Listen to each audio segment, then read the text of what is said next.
House of X numéro 6, c'est certainement le comics X-Men le plus important que nous ayons lu. C'est assez incroyable ce que je viens de lire, c'est vraiment étonnant, j'ai du mal à m'en remettre, j'ai du mal à trouver les mots même pour vous dire à quel point j'ai été époustouflé par ce comics. Nous sommes en train d'assister en direct, sous nos yeux, à l'écriture d'une page entière, nouvelle, incroyable, de l'histoire des X-Men. C'est tout bonnement génial. J'ai été très excité à l'idée de lire House of X et Power of Ten, les deux séries de Jonathan Hickman, parce que graphiquement ça me paraissait époustouflant. J'avais l'impression qu'il allait se passer quelque chose d'énorme et de fabuleux et de nouveau pour une fois et de vraiment révolutionnaire.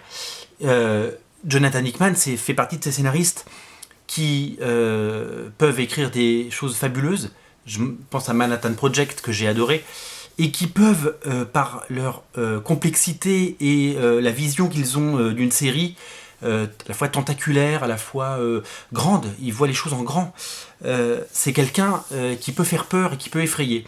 Et puis de temps en temps, quand je lis du Jonathan Hickman, j'ai un peu l'impression qu'il écrit pour lui et pas pour les fans. Ça peut me faire peur, et il y a des scénaristes comme ça qui font peur, comme Grant Morrison. Ce sont des génies, mais de temps en temps on se demande, est-ce que c'est grand public, est-ce que c'est pour nous, est-ce que ça pourrait pas être plus simple, plus intelligible. Et ben c'est au niveau d'exigence que Jonathan Hickman a mis dans les X-Men, et il était nécessaire, et c'est surtout que c'est peut-être la chose la plus brillante que j'ai pu lire depuis des années. Je lis les X-Men depuis 30 ans, j'ai adoré Claremont, j'ai bien aimé ce qu'a fait Bendis, c'était bien, j'ai bien aimé ce qu'a fait Whedon, il y a eu des très bons arcs, il y a eu des choses affreuses, Chuck Austen à une époque, il y a eu Grant Morrison évidemment qui a fait un arc mémorable, mais Jonathan Hickman là, il vient de poser non pas la première pierre de quelque chose qui pourrait être géant, il a construit une cathédrale quoi. C'est incroyable ce qu'il a pu faire dans House of X. Les 6 numéros d'House of X sont magnifiques, c'est Pepe Larraz qui dessine. Le scénario était très bien. Il a construit son truc de manière hyper habile. J'ai dévoré les 22 pages de l'épisode que j'ai dans les mains. Je ne vais pas vous le spoiler parce que c'est pas possible. Mais en gros, la vision du rêve de Xavier, son rapport avec l'humanité, sa vision de ce que sera le monde mutant.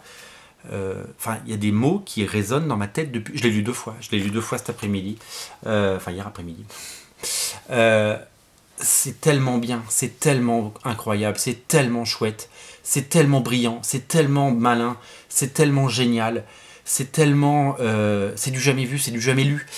Souvent les X-Men, ça revenait souvent à ce qu'avait fait Claremont finalement. Claremont l'a fait magnifiquement et d'autres ont essayé de copier en moins bien. Là, il s'éloigne de tout ça. Il va piocher dans la mythologie, il prend le bestiaire, il prend la galerie de méchants, il prend les X-Men mythiques. Il se joue des relations des frères Summers, du rapport entre Wolverine et Cyclope, entre Jean Grey et Emma Frost. Vous verrez dans ces pages. En une case, il en dit plus que Mark Guggenheim sur X-Men Gold. Il en dit plus que n'importe quel scénariste a pu le faire ces dernières années. C'est incroyable. C'est une expérience de lecture absolument fabuleuse. Graphiquement, c'est époustouflant. Époustouflant, il n'y a pas de mots.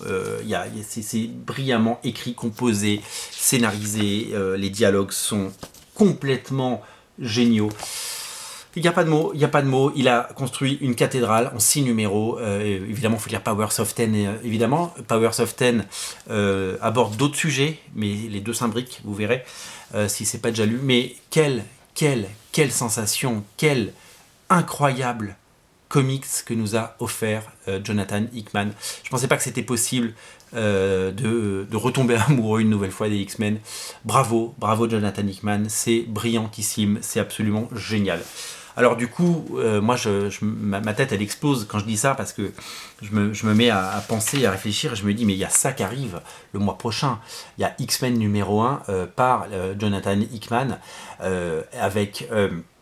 Lénine Franciscu au dessin, avec cette équipe incroyable, Cyclope, Jean Grey, Cable, avec évidemment Wolverine, avec évidemment Corsair, vous le voyez, Havok, toute cette équipe qu'est-ce que ça va donner? J'ai tellement envie de lire ça.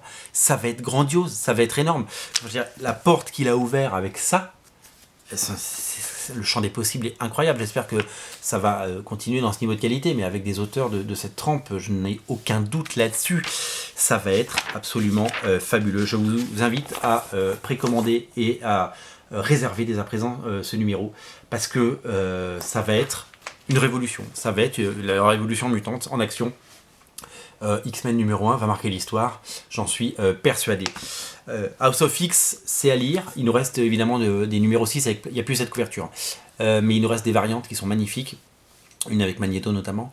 Il reste des numéros précédents, et sinon il y a le hardcover qui sort en novembre avec l'ensemble de House of X et Powers of 10. Je vous invite vraiment à craquer, et je vous invite surtout à précommander X-Men 1, c'est incontournable, vraiment c'est incontournable. Voilà, il faut que je me remette de ça, je referai une vidéo pour quand j'aurai digéré, il faut que je dorme dessus. C'était brillantissime, il n'y a pas de mots, c'était vraiment fabuleux. Merci Jonathan Hickman. Quel comics quoi. Ça faisait longtemps que je n'avais pas lu un comics où à chaque page je me dis mais waouh, c'est trop bien, et on tourne la page et je l'ai lu je l'ai fermé, j'ai lu les 22 pages et j'ai recommencé tout de suite, je l'ai lu tout de suite parce que waouh, c'est fabuleux, c'est fabuleux. C'est un moment de l'histoire des X-Men, vous assistez à un moment de l'histoire des X-Men, vous lisez ça, vous allez tomber amoureux à nouveau des X-Men. Si vous avez aimé les X-Men comme j'ai aimé les X-Men, vous allez adorer House of X numéro 6 et craquer parce que c'est fabuleux. Voilà, j'ai que ça à vous dire.